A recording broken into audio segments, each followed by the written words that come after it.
السلام علیکم ناظرین، دو بڑی خبریں ہیں، اس پہ بات کریں گے۔ ایک جسٹس منصور علی شاہ صاحب کا خط اور دوسرا دینی مدارس پہ صدر مملکت کے 8 اعتراضات۔ ان دونوں پہ بات کریں گے۔ جسٹس منصور علی شاہ صاحب نے آئینی عدالتوں میں ججز کی تقرر سے متعلق رولز تشکیل دینے سے متعلق انتہائی اہم بیان دیا ہے کہ جسٹس جو کمیٹی ہے جسٹس جمال مندوخیل کے زیر نگرانی، ان کو خط لکھا ہے کہ ایک تو جوڈیشل کونسل میں جو ہے اس ٹائم پہ 26ویں آئینی ترامیم کے تحت جو ہے وہ حکومت کی اکثریت ہے۔ اس سے پہلے یاد دلایا ہے کہ 26ویں آئینی ترامیم سے پہلے عدالتوں کا دائرہ اختیار زیادہ تھا، ججز زیادہ تھے، اختیار عدالتوں کے پاس تھا۔ اب جو اختیار ہے وہ ایگزیکٹو کے پاس چلا گیا ہے، حکومت کے انڈر چلا گیا ہے۔ اس لیے سیاسی بنیادوں پہ ان پہ بھی دیکھا جا رہا ہے کہ ججز کس طرح اپوائنٹ ہوں گے۔ تو جسٹس جمال مندوخیل کو بڑے اہم مشورے دیے ہیں۔ انہیں کہا گیا ہے کہ آپ دیکھیں کہ ججز جو آ رہے ہیں ان کا طریقہ کار کیا ہوگا، کس طریقے سے ان کو لینا ہے، کیا کیا کرنا ہے۔ بڑے مفید مشورے بھی دیے۔ اور 26ویں آئینی ترامیم کے تحت جو حکومت کی اکثریت آئی ہے اور جو پاور سپریم کورٹ کی ان کے ہاتھوں میں آئی ہے، ایگزیکٹو کے ہاتھوں میں، اس بارے میں بڑے اہم سوالات اٹھائے۔ تھوڑا سا جائزہ اس کا لیتے ہیں۔ جسٹس منصور علی شاہ صاحب نے خط لکھا ہے، خط میں تجاوز بھی شامل ہے۔ خط میں جسٹس منصور علی شاہ صاحب نے کہا ہے کہ ججز تقرر کے لیے رولز کی تشکیل عدلیہ کی آزادی اور قانون کی حکمرانی سے ناگزیر ہے۔ آئین کا آرٹیکل 175A جوڈیشل کمیشن کو رول تشکیل دینے کا اختیار دیتا ہے۔ کمیشن کے رولز میں ججز تقرر سے رولز بنانا بھی شامل ہے۔ جسٹس منصور علی شاہ صاحب نے جوڈیشل کمیشن کے تمام اقدامات غیر آئینی ہوں گے۔ عدلیہ کو پاکستان میں ہمیشہ سے ججز کے تقرر کا اختیار رہا ہے۔ انہوں نے 26ویں آئینی ترامیم ججز تقرر سے متعلق اختیارات کے توازن کو بگاڑا۔ 26ویں آئینی ترامیم سے توازن بگڑا ہے۔ 26ویں آئینی ترامیم نے جو جوڈیشل کمیشن میں ایگزیکٹو کو اکثریت فراہم کی ہے۔ جوڈیشل کمیشن کی اس تشکیلی نو سے عدلیہ میں سیاسی تعیناتیوں کا خطرہ لاحق ہو گیا ہے۔ یہ جسٹس منصور علی شاہ صاحب فرما رہے ہیں۔ خط میں کہا گیا ہے کہ شفاف رولز کے بغیر تعیناتیوں سے عوام کا عدلیہ پر اعتماد متاثر ہوگا۔ رولز کے بغیر تعیناتیوں سے عدلیہ کی آزادی بھی متاثر ہوگی۔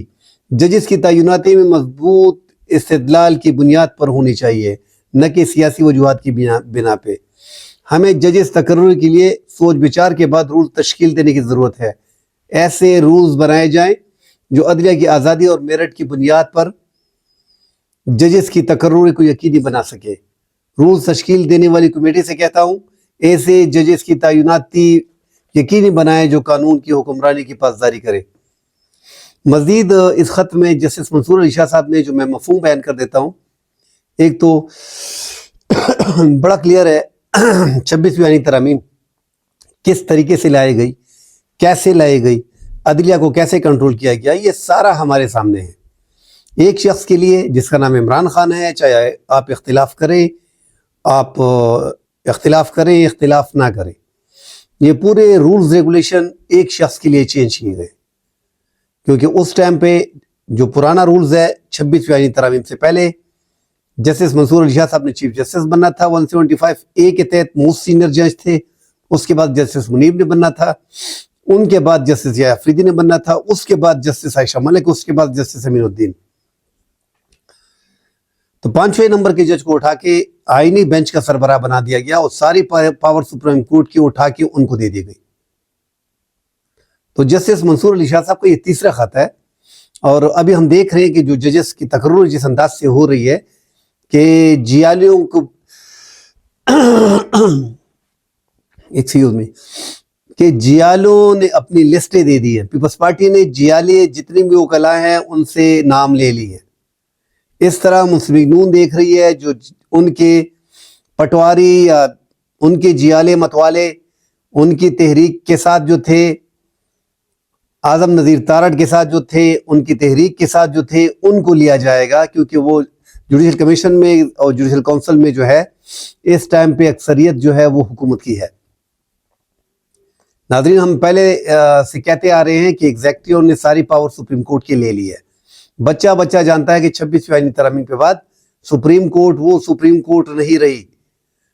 اس ٹائم پہ بھی سپریم کورٹ 131 129 نمبر پہ تھی۔ ابھی تو نمبر کا شمار نہیں ہے. اگر 190 ممالک ہیں تو آپ وہی آس پاس سیٹس کو دیکھیں گے 150 سے اوپر, کیونکہ ساری عدلیہ کو کنٹرول کر لیا گیا ہے. اب بار کونسل جو حکومت کے الہی ہے وہ اپنے پسندیدہ جج دیں گے, حکومت کو جو جج پسند ہوگا.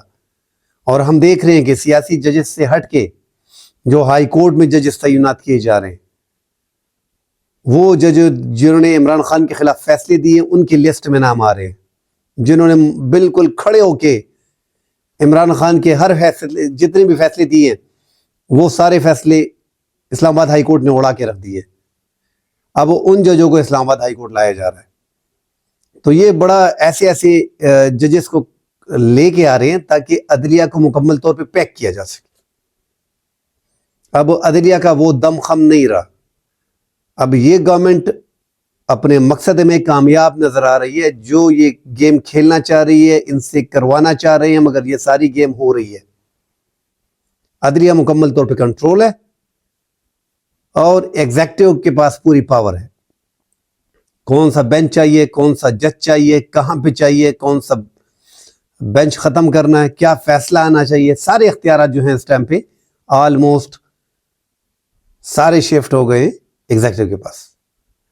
کیونکہ ان کو پتا تھا کہ ایگزیکٹو کو کنٹرول کرنا ہوگا. آگے اپیلیں آئیں گی, پارٹی میں بھی ایک آدھ پارٹی کو بین کیا جائے گا. عمران خان کی جس طرح ملٹری ٹرائل کے حوالے سے باتیں کی جا رہی ہیں, جس طرح ہم نے آج دیکھا کہ ملٹری کورٹ کو 85 اہلکار جو 9 مئی میں گرفتار ہے, جن کا ٹرائل مکمل ہے فوجی عدالتوں سے, ان کی سزائیں سنانے کا فیصلہ کر لیا کہ ٹرائل مکمل ہے, سزائیں سنا دیں. تو یہ مطلب ایک پرمیشن مل گئی ہے, ایک اجازت مل گئی ہے. میرے حساب سے یہاں پہ تھوڑا ریلیف عوام کو ملا ہے. جو 85 افراد جن کا ٹرائل ہوا ہے فوجی عدالتوں میں بلا وجہ سالوں سال سے پڑے ہیں, اگر وہ ٹائم پہ یہ فیصلہ ہو جاتا تو میرے خیال میں ابھی انہوں نے اپنی سزا پوری بھی کر لی ہوتی اور گھر بھی ہوتے. بہرحال یہ ایک اچھا فیصلہ نہیں کہہ سکتے, مگر ان 85 افراد کے لیے کم از کم یہ ہے کہ ان کے ریلیف مل جائے گا. ان کے پیارے ان سے ملاقات کر پائیں گے, ان کے پیارے ان کو جیل میں اپیلیں وغیرہ کر لیں گے, ایک طریقہ نکال لیں گے.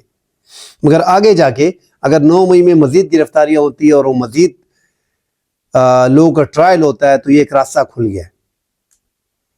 اب جسٹس منصور علی شاہ صاحب نے جو نشاندہی کی ہے اس میں کوئی دو رائے نہیں ہے. جس طرح ججز کو لیا جائے گا تمام تر ہائی کورٹس میں, سپریم کورٹ میں, وہ پورا ملک جانتا ہے کہ جوڈیشل کونسل میں, جوڈیشل کمیشن میں کس کی اکثریت ہے. حکومت کی بلا روک ٹوک اکثریت ہے. جو جج ان کو پسند ہے وہی لگے گا. وہی معاملہ ہے جو آئینی بینچ کا آپ اٹھا لیں. آئینی بینچ میں آپ نے نہ جسٹس منصور علی شاہ صاحب کو دیکھا, نہ جسٹس یحییٰ افریدی کو دیکھا, نہ جسٹس منیب اختر کو دیکھا. اپنے پسند کے جو جج ان کو تھے وہ جو ملے وہ وہاں پہ لے کے وہاں پہ سیٹ کر دی, اپنی اکثریت بنا دی. ایک آدھ جج کو چھوڑ کے ساری اکثریت جو ہے آئینی بینچ میں وہ حکومت کے الہی ججوں کی ہے. مطلب ججز بھی ابھی سیاسی ہو گئے. اب آپ اندازہ لگا لیں جب ایک چیف جسٹس کی اپوائنمنٹ اب وزیر اعظم کرے گا, اس سے پہلے کتنا خوبصورت طریقہ تھا یار. پہلے سے آپ کو پتا تھا کہ یار یہ 4 ججز ہیں, یہ 5 ججز ہیں نمبر سے, ان کا یہ ٹینیور ہوگا, اتنے عرصے ہوں گے. کتنا خوبصورت طریقہ تھا, پورے پاکستان کو پتہ چل جاتا. جسٹس منصور علی شاہ صاحب قاضی فائز عیسیٰ کے بعد آئیں گے, جسٹس منیب اختر اس کے بعد آئیں گے, جسٹس یحییٰ افریدی آئیں گے, جسٹس امین الدین آئیں گے, جسٹس عائشہ ملک آئیں گی. یہ ایک طریقہ کار تھا, خوبصورتی تھی, وہ چھن گئی. اور وہ طاقت ججز سارے اپوائنٹ کرنا, وہ طاقت ساری اکثریت ساری سپریم کورٹ کے پاس تھی. ابھی وہ ساری شفٹ ہو گئی, اس کا مرکز جو ہے وہ اس ٹائم پہ پارلیمان ہے. پارلیمان کو سپریم بنا رہے ہیں. اب سپریم اس پارلیمان کو بنا رہے ہیں جس میں 100 سے زائد اکثریت جو ہے فارم 47 پہ بیٹھی ہے. اور ان کا نائب وزیر اعظم صاحب فرما رہے ہیں اسحاق ڈار صاحب کہ 2018 میں ہمارا مینڈیٹ ہمیں واپس کر دو, آپ کا چوری ہوا مینڈیٹ جو 2024 کا ہے وہ ہم آپ کو واپس کر دیں. زور زبردستی بیٹھے ہوئے ہیں, قانون بنا رہے ہیں, عدلیہ کو کنٹرول کر رہے ہیں. آپ اندازہ لگا لیں یہ ملک ہے.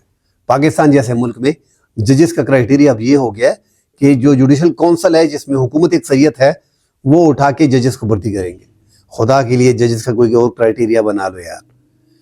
نہ اس میں اپوزیشن ہو, نہ اس میں سرکار ہو, کوئی علیحدہ سی ایک سسٹم بنا دو کوئی طریقہ کار بنا دو، اپنے وکلاء دوستوں کو جنہوں نے 20 سال 25 سال 10 سال 15 سال گزارے ہیں ان کو اٹھا کے آپ کی پارٹی کے لائیے، آپ کے لائیے، آپ کے لیے ووٹ کریں گے، ان کو اٹھا کے آپ لوگ جج بنا دیتے ہو تاکہ پورا سسٹم پیک ہو جائے اور 10-12 سال وہ آپ کے لیے لگے رہے۔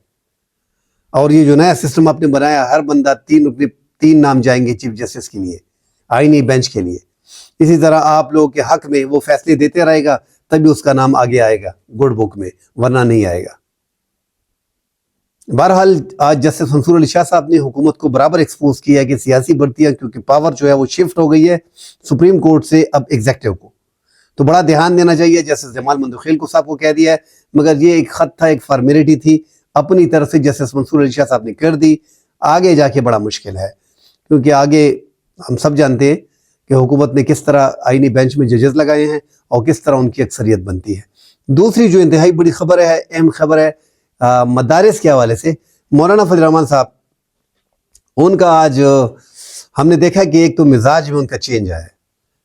اس سے پہلے وہ برابر دھمکی لگا رہے تھے، ابھی وہ دھمکی سے اس حد پہ آ گئے کہ ہمارا جو ہے، ہمیں پتہ ہے کہ صدر مملکت ہے ہمارا، اور کسی پہ اعتراض نہیں ہے، صدر مملکت نہیں کیے۔ بھائی صدر مملکت کیسے کر سکتا ہے؟ دھوکہ کیا ہے، آپ خود بول رہے ہیں کہ ہمارے ساتھ دھوکہ ہوا ہے، دھوکہ آپ کے ساتھ حکومت نے کیا ہے۔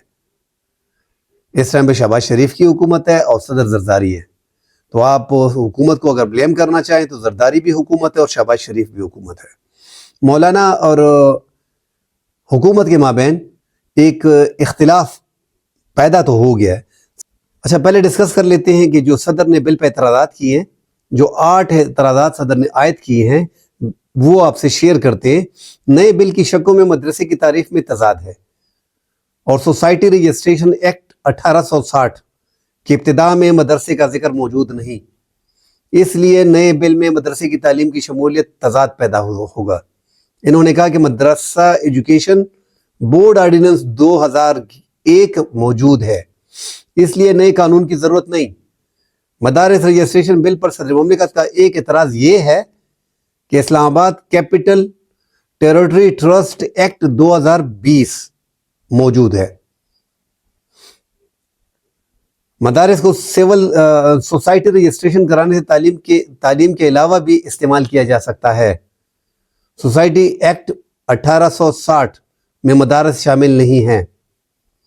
صدر مملکت نے جو اعتراض کیا ہے کہ رجسٹریشن سے فرقہ واریت کے پھیلاؤ کا خدشہ ہے اور سوسائٹی میں مدارس کی رجسٹریشن سے مفاد کا ٹکراؤ ہوگا۔ اعتراض ایک یہ بھی ہے کہ FATF اور GSP سمیت عالمی ادارے اپنی آراء اور پاکستان کی ریٹنگ میں تبدیلی لا سکتے ہیں، یہاں تک گئے ہیں یہ۔ صدر مملکت کہتے ہیں ایک اعتراض یہ بھی ہے کہ مدارس کی رجسٹریشن اس ایکٹ کے ذریعے شروع کی جائے تو قانون کی گرفت کم ہو سکتی ہے، اور یہ قانون کی بجائے صرف منمانی تصور ہوگی۔ صدر مملکت نے کہا ہے کہ ایک ہی سوسائٹی میں بہت سے مدرسوں کی تعمیر سے امن و امان کی صورتحال خراب ہونے کا اندیشہ ہے۔ تو یہ صدر مملکت کے اعتراضات تھے۔ اب مولانا صاحب جو ہے وہ اپنی بات پہ اڑے ہوئے ہیں۔ جو 18,600 مدارس ہیں وہ تعلیمی بورڈ کے ساتھ جو ہیں ان کی افیلیشن ہو چکی ہے، اور ان کا کہنا ہے کہ وہ ایک جو 2019 میں ہوا تھا تو ان کا ایک ون ونڈو سسٹم ہے، اس کے تحت ہو رہا ہے، جبکہ مولانا فضل الرحمان صاحب اس کے شدید مخالف ہیں۔ وہ بول رہے ہیں کہ اس سے جو ہے حکومت کا انٹرفیرنس ہوگا مدارس کے اندر، جو ہمیں بالکل برداشت نہیں ہے۔ وزیر تعلیم سے ہٹ کے صنعت و تجارت کے ساتھ مدارس کی رجسٹریشن کرائی جائے۔ ہم رجسٹریشن کرا رہے ہیں، ہم باقاعدہ بینک کھولنے کی اجازت ہمیں دی جائے، ہمارا آڈٹ جس ٹائم آپ نے کرنا ہے اس ٹائم پہ کریں۔ اب یہاں پہ حکومت نے صاف، آپ سمجھے کہ صاف ہی انکار کر دیا ہے، مگر مولانا فضل الرحمان صاحب کو جو مفتی اعظم پاکستان ہیں تقی عثمانی صاحب، انہوں نے راضی کر لیا ہے۔ 16 کو اب مولانا نے حکومت سے رابطہ بھی آج کیا ہے، اور حکومت سے اپنے جو کامران مرتضیٰ سینیٹر ہیں جمعیت علماء اسلام کی، ان کے ذریعے جو ہے وزیر قانون سے رابطہ کیا گیا ہے کہ جوائنٹ سیشن جو آپ نے اگلا بلانا ہے تو کائنڈلی 16-17 دسمبر کو نہ بلائیں، ہماری جو ہے وہ مدارس کے حوالے سے جو ہماری میٹنگ ہے اس کے بعد آپ بلا لیں، ہماری میٹنگ چل رہی ہے۔ اب دیکھتے ہیں کہ کیا ہوتے ہیں آگے جا کے، مگر مولانا کو یہ اندازہ ہو گیا ہے، اور مولانا نے یہ بھی کہا ہے کہ اگر یہ بل جو ہے، ویسے مولانا کی یہ بات یہاں پہ بالکل درست ہے کہ مدارس بل پہ 26ویں آئینی ترامیم میں حکومت نے، اتحادی جماعتوں نے، پیپلز پارٹی، مسلم نون نے ہمارے ساتھ جو ہے وہ ایک رہے، ایک پیش پہ رہے، تیاری میں ہمارے ساتھ تھے۔ 26ویں آئینی ترامیم میں یہ دونوں ایوانوں سے منظور ہوا۔ اب جب دونوں ایوانوں سے منظور ہو گیا ہے تو آپ کیسے اس کو رد کر سکتے ہیں؟ صدر مملکت ایک بار اگر رد کر دے، اگر ایک اعتراض لگا دے، دوبارہ آ جائے گا وزیر اعظم کے پاس، وزیر اعظم وہ اسپیکر دوبارہ بھجوائے گا، 10 دن کے اندر اندر اگر صدر دوبارہ دستخط نہیں کرتے وہ قانون بن جاتا ہے۔ یہ بات تو ان کی 100% درست ہے، مگر ہم پہلے سے کہتے آ رہے ہیں کہ ملک میں قانون نہیں ہے۔ سوری ٹو سے، اللہ کرے کہ اس ملک میں قانون ہو، قانون کی بالادستی ہو۔ ایک سیاست میں جو عمران خان اپنے 2018 میں اپنے سیاسی مخالفین کے خلاف اقدامات اٹھاتے رہے اور آرڈیننس کے ذریعے تھوڑی بہت 19-20 کرتے رہے، اس حکومت نے 500% عمران خان کے زیادہ مخالفین کے خلاف جو ہے وہ کارروائیاں شروع کی ہے اور سب کو دیوار میں چنوا دیے اور قانون کو اٹھا کے اپنی جیب میں، اپنی مٹھی میں بند کر لیا تاکہ یہ کوئی استعمال نہ کر سکے، اور استعمال کر رہے ہیں کہ لاڈلا ہے عمران خان۔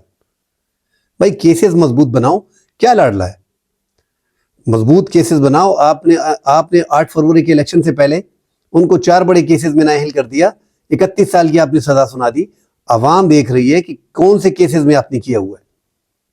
القاعدہ ٹرسٹ میں کیا، توشہ خانہ میں کیا، سائفر کیس میں کیا، اس کے بعد سب سے گھٹیا کیس جو تھا وہ عدت کا تھا۔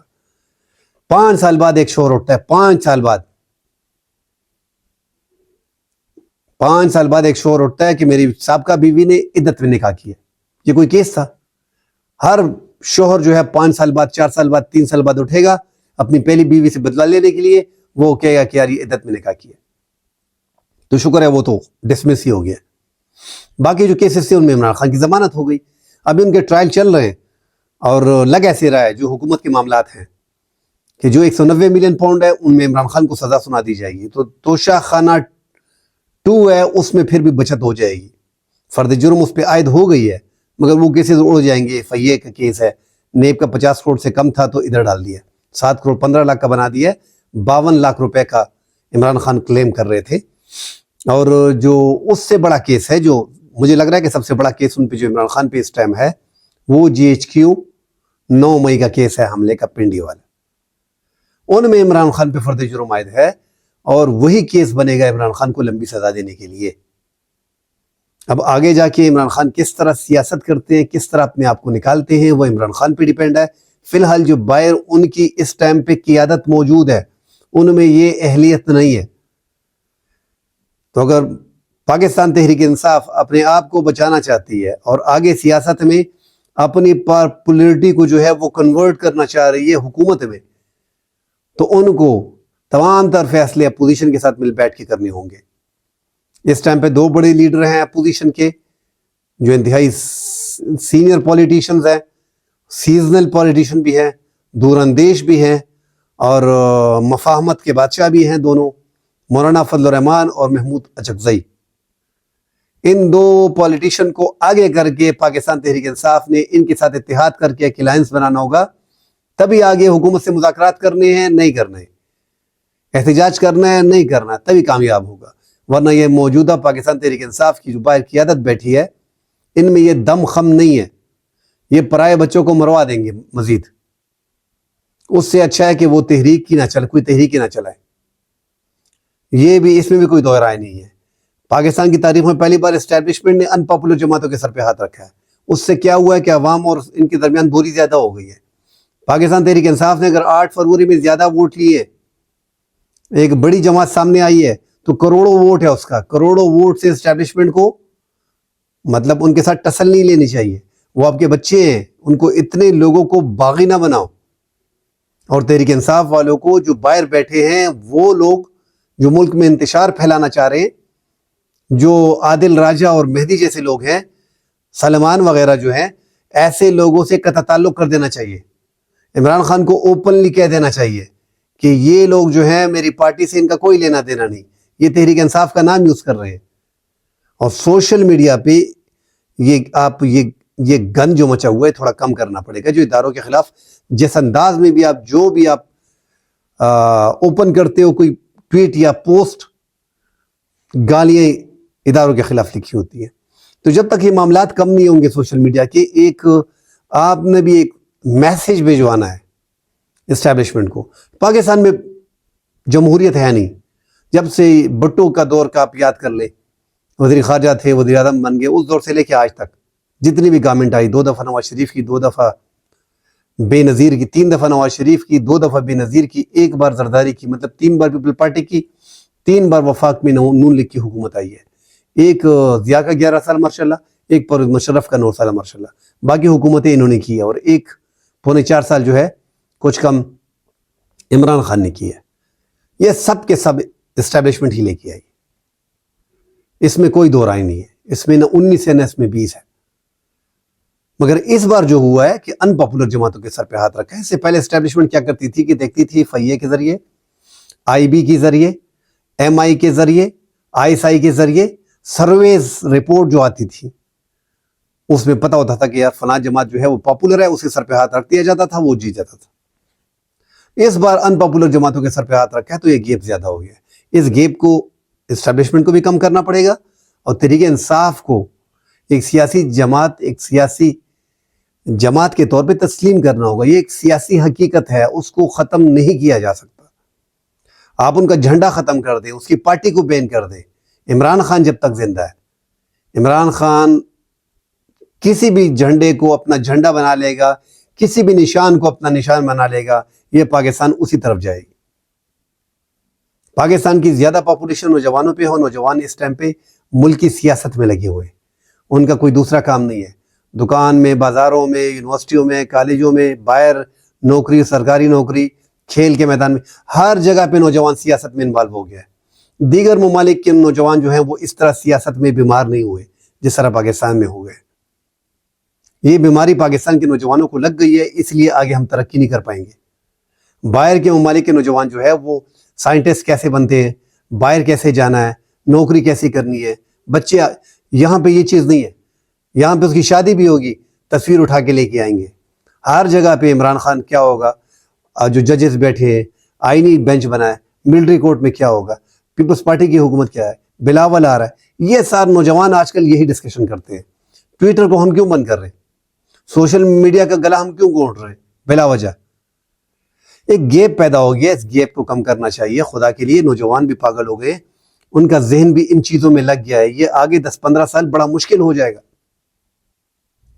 ولاگ مجھ سے ذرا زیادہ لمبا ہو رہا ہے. انشاءاللہ کل اگلے پروگرام میں ملتے ہیں. اللہ حافظ.